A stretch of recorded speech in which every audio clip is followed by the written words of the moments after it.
And then, iiyak-iyak ka. Sabihin mo, ang sakit-sakit na. Kasi wala kang ginagawa. Right. Do you like looking stupid? Do you like looking like a trash? Do you like looking like a garbage sa mga tao? Diba? Why do you keep on embarrassing yourself in front of your friends, in front of people by staying in a toxic relationship? Bakit? Hindi ko makita talaga yung yung logic or yung Diba? yung benefit behind that. Kasi why would you spend your time? You only live once.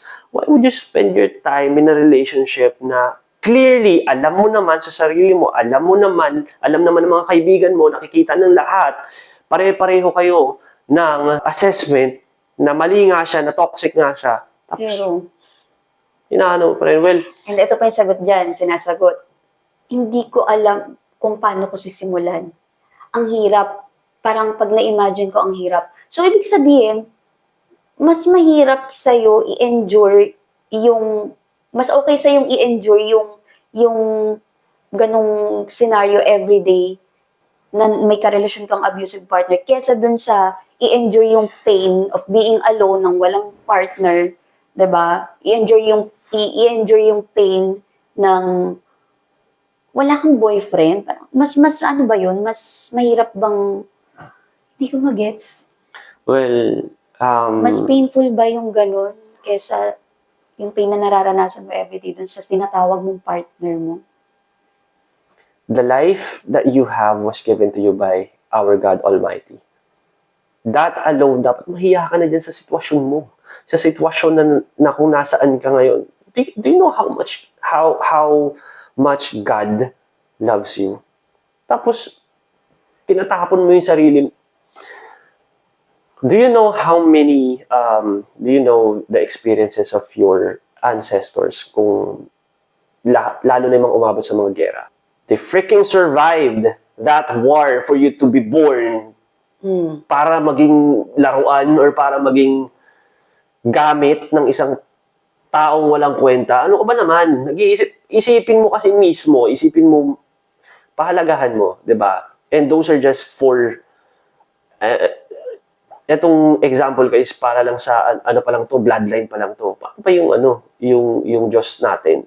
If, pwede mo ba sabihin sa Diyos na, kasi mahal mo?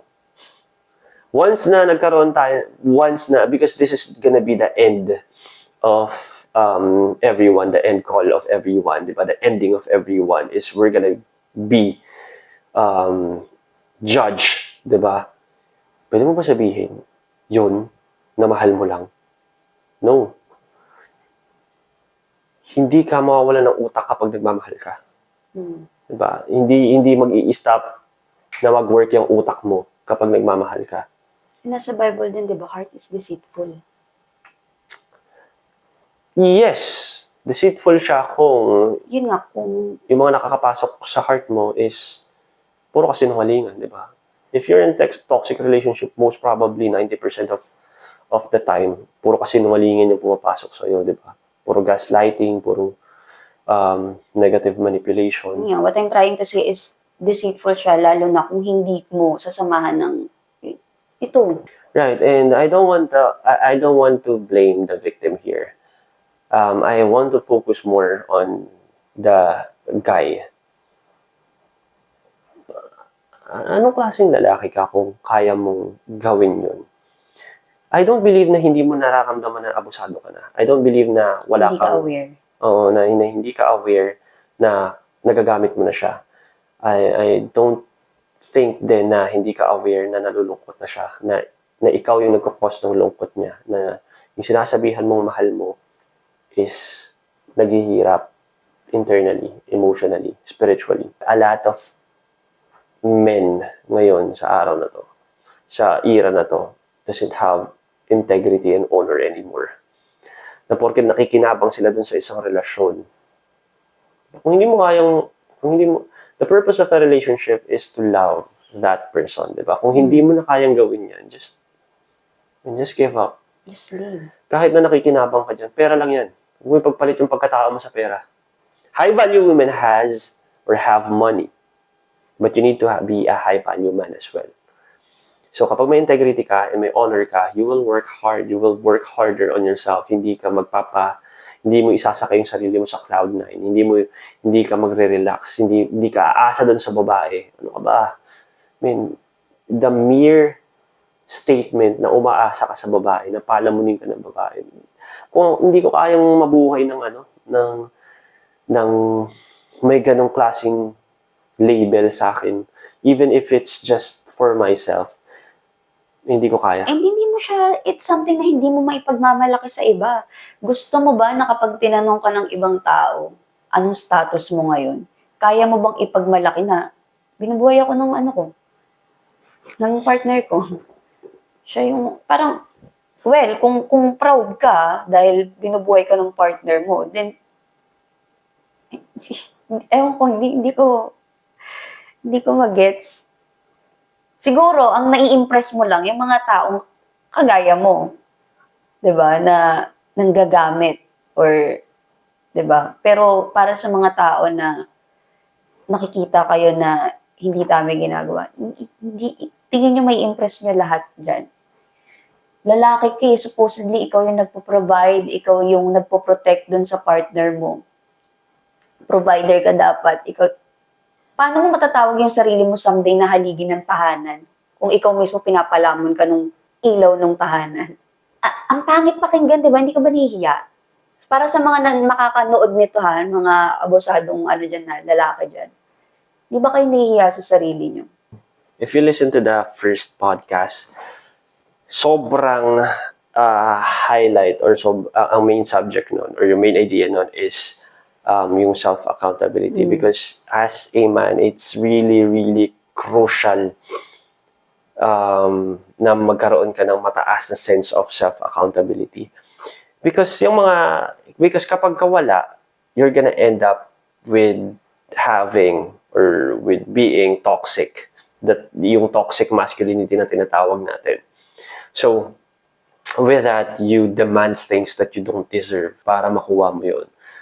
And God hates the lazy. Kung hindi ka natatakot dito sa mga pinag-discuss natin ngayon or sa mga sinasabi ko ngayon, matakot ka sa Diyos. Matakot ka sa kakahinatnan mo. If the girl is making more money than you, then you can just be a man, right? A trying man is everything. Okay? You can at least, kung wala kang trabaho ngayon, you can at least support her. Or kung hindi man, just stay with your role. Huwag mo na siyang lokohin, huwag mo na siyang i-abuse, huwag mo na siyang verbally torture, emotionally torture her. Diba? Just be a partner instead. Alam ko feeling ko kasi, kaya siya naging ganyan is because he don't feel like a man kasi hindi niya kayang mag-provide, hindi niya kayang mag-protect because the girl is earning more. And by that, with that kind of scenario, kung ilalagay ko siya sa sarili ko, kung ilalagay ko yung sarili ko dun sa shoes na ganon, is I'm living in everyday humiliation, di ba? Na hindi ko kayang maging ganito, hindi ko kayang maging ganyan, na itong babaeng to kayang kumita ng ganito, ng ganyan. Which is, it contradicts your integrity as a man kasi. Because as a man, your main duty is to provide and to protect. And if you cannot do that, you don't have a purpose. I think that is the main role why this guy is very, very manipulative in a negative way. Diba? Very, pinipilit niya maging dominant. Kasi doon niya lang mashow yung pagkalalaki niya. Kasi hindi niya kayang i-show sa providing and protecting. So, i-dominate niya lang yung tao. I-dominate niya lang by being physically superior, by being or trying to be mentally superior dun sa babae. Which is, again, hindi siya tama. Kaya mong gawin yan sa tamang paraan. Kaya mong maging superior, kaya mong maging leader ng isang relationship. If that's what you want, if that's what you're aiming, if you want to be the man of the relationship, then pwede mo siyang gawin in a correct way. Diba? Kaso nga lang, it is linked with suffering and pain, with hard work, with discipline. Araw-araw mo siyang kailangan gawin. But what's wrong with that? Takot ka mapagod? Takot ka maghirap? Takot ka makaramdam ng sakit? Ano ba naman? Paano ka naging lalaki? How can you call yourself a man if you're like that? If you have these traits? You need to rewire your mind. You need to reassess. You need to reanalyze. Again, the greatest form of self-love is discipline. Discipline with emotion, discipline with your mind, discipline with your actions. This is just temporary. What you're experiencing right now is temporary. And once na nag-click na yung switch ng babae and gusto ka nang hiwalayan talaga, or once na may nakita yan na mas napapahalagahan siya na can give her, for example, again, yung physical, yung Mas doon sila nagiging aggressive na din pagka nararamdaman nila or nasisignal nila na yung babae is natatauhan na. pero wala kang magagawa doon kung ayaw na ng babae, wala ka nang magagawa doon. And you'll just, And yun nga, that doon siya doon na nag-start na he's starting to do crazy things like susundan mo yung babae kung nasan siya, alam mo kung nasan siya, kasi nga alam mo nakikipag-iwalay na sa'yo. Alam mo yun, yung nauulol ka na. hindi ka ba nakakawa sa sarili mo, pre? Ganun yung mangyayari sa'yo nun. Ganun yung mangyayari sa'yo in the future. Na kapag ka natauhan na yan, ikaw naman yung mag-ahabol. And kapag nag-ahabol ka na, you're trying to force things sa favor mo, into your favor, di ba? And masyado ka ng desperado. Wala ka ng ka-value-value. And it's very, very hard to redeem yourself pagka nandoon ka na sa sitwasyon na yun. Kapag napunta ka doon sa sitwasyon na yun. So, our preventive measures is to correct our actions as early as now. Di ba? Hindi pa tapos, hindi pa, may chance ka pang magbago. You sit down with your partner, talk to her like an adult, like a matured, like a grown-up, and tell her that you want to change.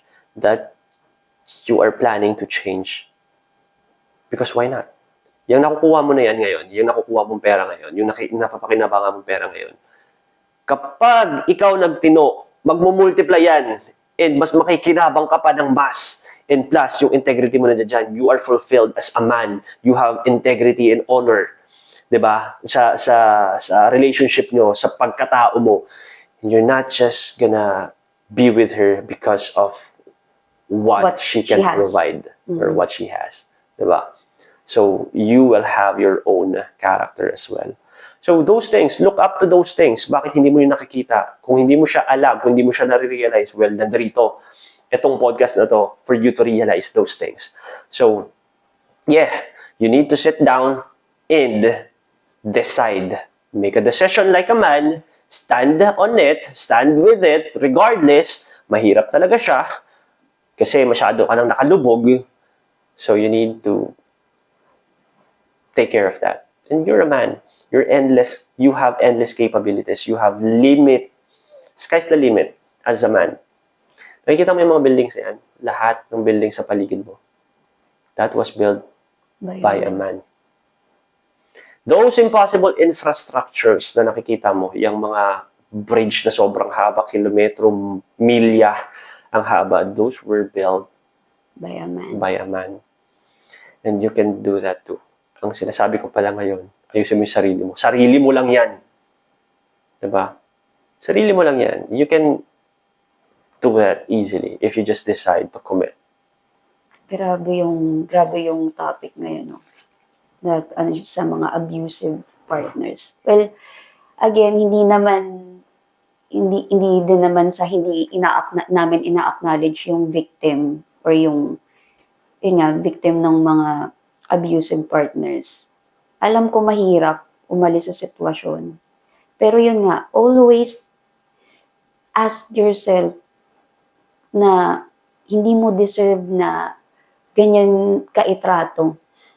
Kasi for example, yung mga tatay natin, hindi nga tayo madapu at padapuan yan sa lamok eh. Tapos ikaw hinahayaan mo na binubugbog ka lang ng partner mo. Isipin mo kung gaano ka iniingatan ng tatay mo. Tapos ikaw hinahayaan mo na ginaganyan ka ng partner mo. 'Di ba? Kung paano ka protektahan ng tatay mo, hindi nagagawa ng partner mo. And you can never be a victim if you don't allow yourself to be a victim. Diba? Lagi tayong babalik sa umpisa. Laging sayo't-sayo magsisimula yan. Kasi nga, if hindi mo inalaw umpisa pa lang, hindi siya lalaki, hindi siya mapupunta sa sobrang hirap na situation gaya ng binubugbog ka na to the point na binubugbog ka na. Yes, people don't have power over us. Diba? We give it to them. Exactly. You're creating a monster. Ito paulit-ulit ko itong sinasabi sa mga nag-share sa akin ng story nila. Lagi kong sinasabi, you are also creating a monster kasi you are letting them to do that to you. Diba? Lagi siyang mag-fall down or it will all boil down to you sa sarili mo. So, hindi ka naman yan nanin kung di mo hinahayaan. Diba? And it's gonna be a domino effect. And nakakalungkot lang siya na, well, may mga tao na kapag nagkaanak na is nagbabago. Pero marami rin tao na hindi. Do you want your children or your child to experience the same faith? Gusto mo ba yun? And this kind of mentality, kapag hinayaan mo itong mababaliw yan, hindi nila maiisip na nababaliw na sila. Pag sinabihan mo silang baliw, galit pa. But if you are with the right mind, diba? Within the right thinking, hindi ka naman magiging abusive eh. Kasi may assessment ka palagi, self-awareness ka palagi. And if you don't have that, then matakot ka. Matakot ka para dun sa anak mo. Matakot ka. What if he can do this ngayon pa lang? Lalaki pa yan. Lalaki pa yan in the future. Lalaki pa yung mga kaya niyang gawin. Lalawak pa yung mga kaya niyang gawin. And hindi malabo mo na padamay yung future children nyo. And papayag ka ng ganun. As early as now, preventive measures tayo. As early as now, you get out of that relationship kung hindi kayang i-work out. Diba? Ang dami mong pwedeng magawa. Huwag kang dumepende lang dun sa partner mo. Ang daming pagkakataon na pwede mong enjoyin yung sarili mo or kung ano yung meron ka. Diba? If matututunan mo lang, mas pahalagahan sana yung sarili mo na ngayon. So again, just to summarize everything about the specific topic about abusive nature, lahat tayo may abusive nature. Lahat tayo, kapag nakomportable, mas gusto pa nating mag-relax palalo. Diba? And for, that goes for everyone. Meron tayong lahat na abusive nature. But it's gonna be your responsibility how will you contain and control that. You don't allow yourself to be abusive more than how it is already. Kapag pinabayaan tayo, pag walang supervision, kapag walang nakatingin sa atin, you're gonna abuse something. You're gonna be abusive in anything. Just for example na lang, sa pagtulog, meron tayong times na matutulog tayo ng more than 8 hours, more than 10 hours, more than 12 hours. I know yung pagtulog is healthy, pero again, we have an abusive nature na kahit hindi na natin kailangan, gagawin pa rin natin. Gagawin pa rin natin kahit wala na tayong, kahit yung sa pagtulog na yon is ang na-compromise na nun is yung pagiging productive mo. Mga self-responsibilities mo. Diba? And also, sa pagkain, kapag masarap kumain o masarap yung mga pagkain, pero if you let yourself get abusive dyan sa then tataba ka, then it's gonna be your downfall as well, diba? So, just like in a relationship, you don't allow people, you don't give power to people who don't deserve that or who don't have sense of responsibility, self-accountability.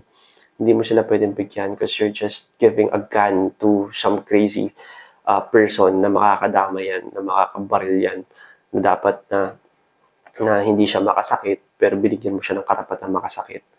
So those things are sometimes that's the hard reality. It's our fault. It started With us. from us. Diba? So yun lang. I hope na may mga natutunan tayo and I hope na at least nag-make or may mga bagay na nag-made sense dito sa podcast. Again, this is Deafening Thoughts. My name is John and I am Allen. so yeah, see you sa susunod. Next podcast. Bye. Thank you.